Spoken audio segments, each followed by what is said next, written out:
magandang araw.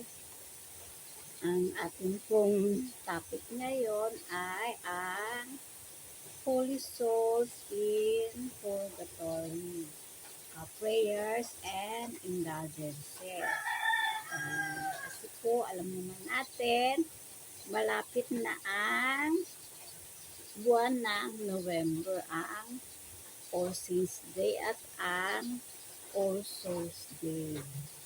Ayun, ito po ang mga prayers na maaari natin gamitin para sa ating mga yumaong mahal sa buhay.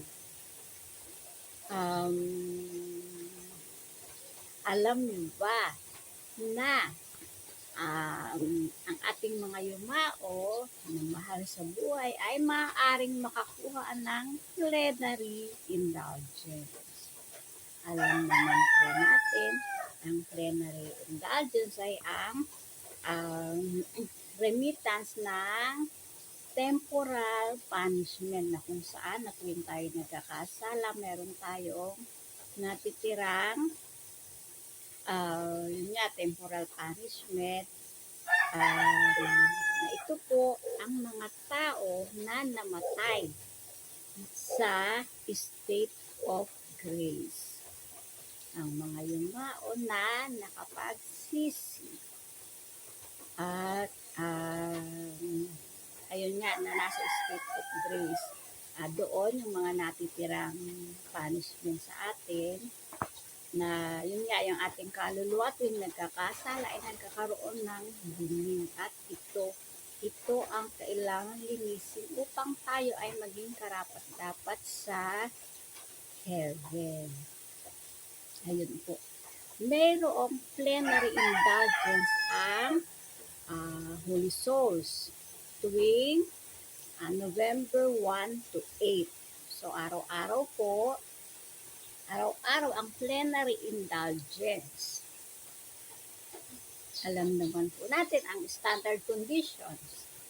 Ang Holy Mass, ang Holy Communion, Confession, no attachment to sin, even venial sin. Ayun po, at ito, pupunta tayo sa sementeryo upang ipagdasal ang ating mahal sa buhay. Baka naman, pumupunta ng sementeryo, puro pagkain lang naman ang doon, ang pinupuntahan. At saka reunion. Kailangan magsambit tayo ng panalangin para sa ating mga mahal sa buhay. Ngayon, iyon pong ang mga yumao ay nawala na o nasa malayo, maaari tayong pumunta sa simbahan upang doon sila ay ipanalangin. Ito po, mayroon silang plenary indulgence na agad-agad, maaari silang makaalis sa purgatorio sa pamamagitan ninyo, sa pamamagitan ng ating mga panalangin. Reminder, ang standard conditions. Kailangan po tayo ay nasa state of grace. Ayun, November 1 to 8 po, ang unang-una na mapakinabang ng ating mga mahal sa buhay na yumao ay ang Holy Mass. So, ayun po, ang pagpapamisa sa ating mga mahal sa buhay dahil ito ang sakripisyo ng ating Panginoon na pagtubos para sa atin. So, ito po sa Holy Mass. Alam niyo ba, merong nasa Holy Mass, hindi ba habang tayo ay nabubuhay, papanalangin natin yung mga nasa purgatory. So, di ba pamisa na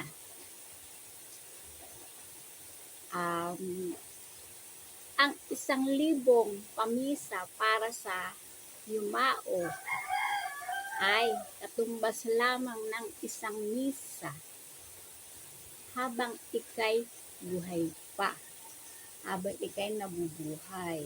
Ngayon, kung gusto mong iwasan ang purgatorio, ang mga sakit doon, di ba, na-present na natin ang hirap. Kung gaano kahirap sa purgatorio, meron po tayong topic na purgatorio. Pwede niyo po yung balikan. Kung gaano ang hirap sa purgatorio.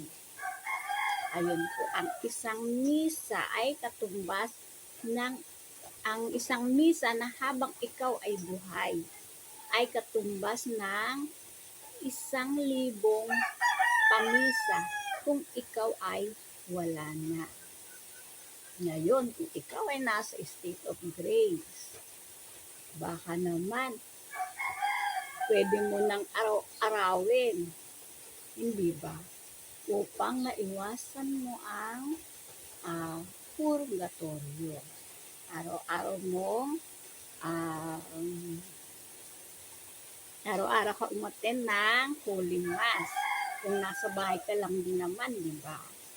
Yun, at ang pag-receive ng Holy Sacrament. Ayun, yung pagsisimba at pag-receive ng Holy Communion. Ayun, so, kailangan nasa state of grace. At ang proper disposition of morality. Baka naman simba ka ng simba. Examinin mo natin ang ating sarili.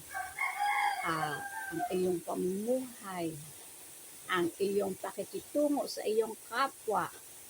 Unang-una, pakikitungo mo sa iyong mga anak at mga kasambahay. Bago sa labas, sa iyong kapwa, sa iyong kapitbahay, sa iyong mga kasalamuha sa araw-araw, sa kaopisina, katrabaho, ang iyong proper disposition of morality. Ayun, di ba? Morality, yung mga fling-fling dyan, ha? So, ayun, ang kailangan na pagsilong sa biyaya ng ating Panginoon.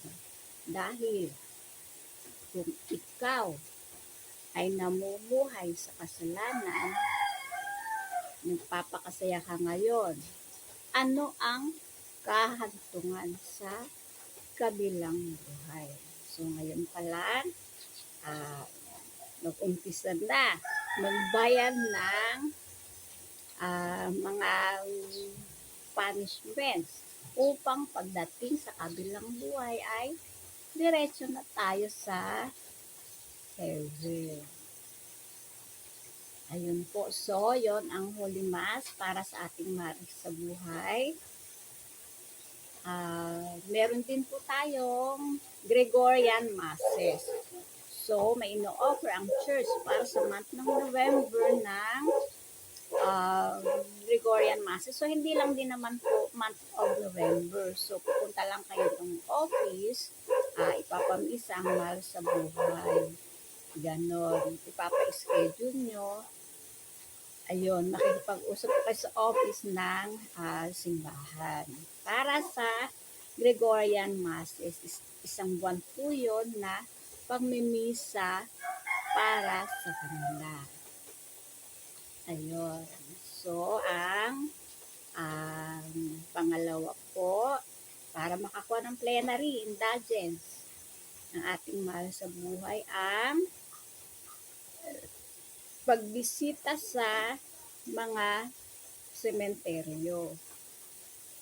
Ayun po. So, sa pagbisita po sa sa sementeryo, sa pagbisita po sa sementeryo, magdadasal tayo ng eternal rest grant unto him, O Lord, and let your perpetual light shine upon him. And let your perpetual light shine upon him. Let him rest in peace. Ayan po. So, ang isang Our Father, isang Hail Mary, excuse me, at isang Glory be. Isang Our Father, isang Hail Mary, at isang Glory be para sa intentions of the Pope. Ayun po. So, doon, maaaring makatanggap ang ating mga mahal na yumao ng plenary indulgence kung ikaw ay nasa state of grace. No attachment uh, to sin, even venial sin. Ngayon, kung hindi naman po,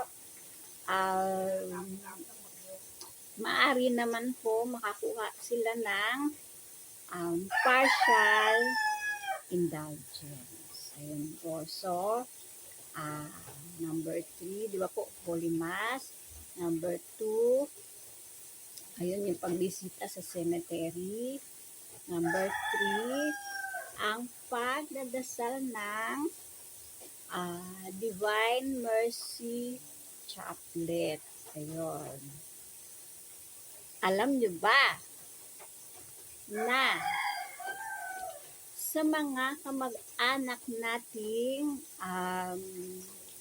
nasa bingit ng kamatayan, maaari natin silang ipagdasal ng Divine Mercy Chaplet dahil ang pangako ng ating Panginoon ng Divine Mercy, kung sino man ang magdadasal para sa yumao na nasa bingit ng kamatayan, siya ay tatayo sa gitna ng Diyos Ama at ng kaluluwang ito, hindi bilang isang hukom, kundi isang Savior.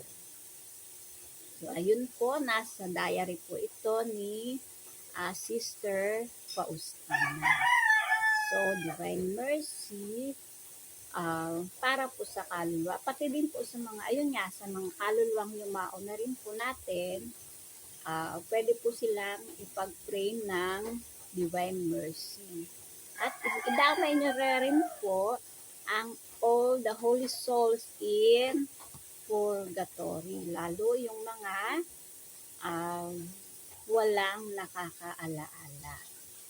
Ayun po. So, ang pang-apat po ay ang Holy Rosary para po sa ating mga kaluluwang yumao na magkaroon sila ng indulgence. Ayun po. So, ito po ang pagsaala-ala sa ating mga yumao sa buwan ng Nobyembre. At hindi lamang po sa buwan ng Nobyembre, dapat sila naaalaala. Hindi rin sa anniversary, hindi rin sa birthday, kundi araw-araw. So, araw-araw sa panalangin natin, so pwede natin silang ipanalangin. Pati nga daw po sa sa Bless Us, O Lord. Bless us, O Lord, and this day gifts we are about to receive from thy bounty. Tapos po, and grant eternal rest for all the holy souls in purgatory. Ayun po. So, pwedeng isama doon. So, nasa Google naman po ang prayer. So, ayun po. Ayun nga po, nasa atin ang ating pagkilos, ang ating, syempre, ang mga mahal na yumao, pag-alaala sa kanila. Ang review po natin, ha? Una, ang Holy Mass at merong Gregorian Mass. Pangalawa, ang pagbisita sa mga puntod, November 1 to 8, para may plenary indulgence. Pero po ang buwan ng Nobyembre ay para sa ating mga yumao. Ang Divine Mercy Chaplet, at ang Pag-Holy Rosary. Mas effective daw po kung with the family at lalong may indulgence kung um, sa church at within the group. Ayun po. So, mas effective po ang pag-Holy Rosary within our family. Ayun po. So, ito po ang pagsaala-ala sa ating mga yumao. Maraming salamat. God bless.